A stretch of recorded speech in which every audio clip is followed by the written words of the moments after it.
What do you want to be when you grow up? Oh, the question, the one haunting question we high school students can't escape. It follows us everywhere. Family reunions, meetings with our counselors, or casual conversations with our neighbors who mean well.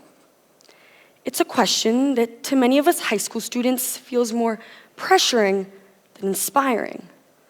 When we get asked this question, we simply shrug and say, well, I'm still figuring it out. But it wasn't always this way.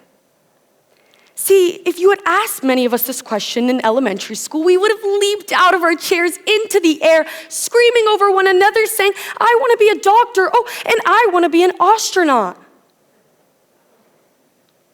But eventually, that excitement faded. But I think the response that stood out to me the most was Oliver's, the boy who sat next to me in 3rd grade. We were in class when our teacher, Miss Thompson, asked us the same question. When it was Oliver's turn, without a hesitation, he drew himself up, he straightened his back, he held his head high and announced to the world, I want to be the President of the United States of America. Most adults, at the sound of that, would simply laugh or say, aw, dismissing it as cute but unrealistic. In fact, that's what Miss Thompson did. She couldn't help but let out a soft chuckle. That moment, like many others, stuck to me. Why did Miss Thompson laugh at Oliver's response, and why do we assume that leadership roles should be given to adults? And from that, an idea was born. Ladies and gentlemen, I present to you a kid-tatorship. Oh. No, wait, that sounds a bit too strong. Let me try again. A monarchid. No, still not quite right. A kidocracy? Yes, right, a kidocracy. In other words, a democracy, but run by kids. A world not for children, but led by children. I'm talking about a system in which our governing bodies are in elementary school, where the diplomats are on the playground and where recess and ice cream is guaranteed to all. Now, I know what most adults, including my own parents sitting in the room, are probably thinking. What in the world is she saying? And I don't blame you, kids ruling the world. It sounds crazy, I know, but today I'm here to challenge those beliefs. And maybe by the end, you're not convinced yet, but I want to show you why it might not be as crazy of an idea as it seems. And hopefully, by the end, you'll see the world a bit differently. At least understand how there's untapped potential in the youth. So let's start at the base, a leader. At its core, a leader is an individual who guides a group of individuals towards a common goal. We have different types of leaders: social leaders, corporate leaders, political leaders, intellectual leaders. While their fields may differ, they all share one crucial skill: the power to make decisions and persuade others to follow them. But before I explain what traits kids have that could transform them into these great leaders, I think it's crucial to ask ourselves, what is it about our current leaders that makes the majority of us distrust them or even despise them? See, most leaders aren't born corrupt, with the exception of a couple. We assume it's a trait they are born with, but more often it's a trap they fall into. The combination of power, money, and privilege that comes with forming part of their position often erodes even one's best intentions. These leaders stop listening, they stop learning, they stop getting involved, and they hide. They hide behind lies, they hide behind greed, and they hide behind power. They are qualities that should never define a leader, but have somehow become the product of the corrupt system. But if even our most celebrated leaders contain these flaws, does a good leader truly exist? Where can we find this pure leadership today? Surprisingly, it's not within adults. Instead, it's the youth who are stepping up. You may remember kids like Greta Thunberg, a young activist who protested in front of the parliament demanding urgent action for the environment. Or young activists like Malala Yousafzai, who stood up to the Taliban for women's education. or the countless number of kids who have lost their best friends in school shootings that are leading movements against gun violence, racism, and many other injustices. It's the youth who are leading these global changes. It's the youth who are holding governments accountable. And it's the youth who are taking on the roles that many adults have failed to do. Ultimately, what sets these young leaders apart and makes their movement so powerful are three qualities. Three core qualities that I believe make kids unique leaders. Those being empathy, integrity, and a vision. Empathy.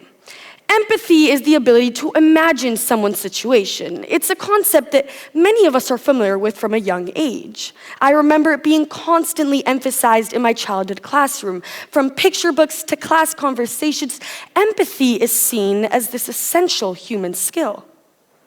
But I think one of the biggest misconceptions comes from the phrase, put yourself in someone else's shoes. See, we can guess and imagine one's realities, but we will never completely understand their struggles, and that's okay. Empathy doesn't require us to fully understand.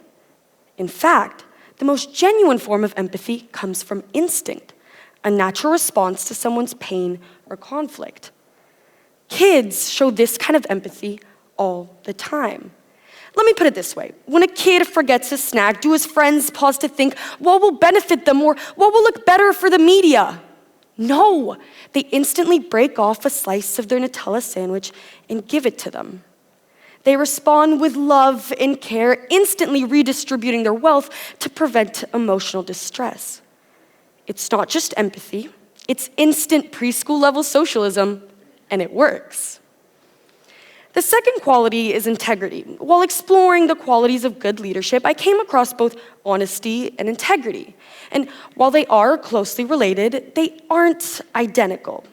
See, honesty is the act of telling the truth. And let's be real, kids are often way more honest than adults. Oh, and I mean brutally honest. Like, raise your hand if a kid has ever made fun of your haircut, your outfit, or how you look that day. Because that sure has happened to me. That's mainly because kids express their opinions in raw and unfiltered ways, whereas adults tend to hold back. They overthink, they censor, and then they filter out the response to fit the expectation. Many may argue that these overly filtered responses are essential to govern effectively, but it's crucial to point out that politicians aren't using it to filter their ideas for the better, but instead to preserve their curated image. But if honesty refers to the act of telling the truth, then integrity goes one step beyond that. Integrity is consistently living by the truth. A kid will admit they broke something even though they know it might get them in trouble.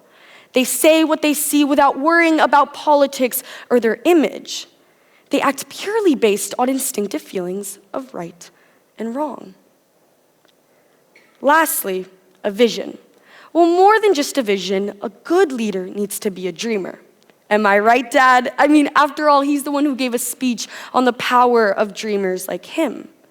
A leader needs to be someone who looks out to the world with magic and imagination, someone who doesn't ignore reality but instead builds upon it to shape a better future. A kid is a natural dreamer, but they don't dream of complex solutions like a better tax code. They dream in utopias. They create worlds of pure fantasy where the concept of fairness is simple. Everyone gets a turn, and we all live a happily ever after. But the quality of a dreamer must always be accompanied by one of a challenger. Because if there's no action, then there's no purpose. And in that way, kids are challengers. They don't accept reality as it is, but instead, they question it. That curiosity and desire to change things is in the heart of this leadership. This is what our politicians are missing nowadays. New ideas, new inventions, new perspectives. It's precisely these three qualities, empathy, integrity, and a vision, that form the most pure version of leadership. This is where the idea of a kidocracy was born, a belief that values the potential of the youth as our future leaders. Now, I'm not saying we're here to replace adults, because at the end of the day, we still need you. We value your years of experience, your insightful knowledge, but most importantly, your car rides. But what we are asking for is to be heard, to have a say in our future, and to not be interrupted at the dinner table. And so now, when I think back on that little classroom, I imagine Oliver, the boy who once dreamed of ruling the world. Where you see a little boy with big dreams, I see a leader. Oliver, like other kids, has his flaws. He's stubborn, often disobedient, and a bit chaotic. But I think that's what would make our way of governing more human and less rigid or perfect. And now, when I'm asked the same question my third grade teacher asked me, what do you want to be when you grow up? The answer isn't as simple. To be honest, I still don't know. But what I do know is I'd probably be better than many of the fools that are governing our countries now. But on a more serious note, I bet many of the kids that are here today may be unsure of who they want to be when they grow up. And that's fine. But if there's one thing I could leave you with, it's this. Whether you're a kid unsure of your future or an adult settled down with a stable job, to think like Oliver. To lead with empathy, integrity, and a vision. Because who knows? Maybe in a couple of years, kids will be ruling banks, sharing their knowledge as teachers. Or maybe, just maybe, they will follow a dream all the way to the White House. Thank you.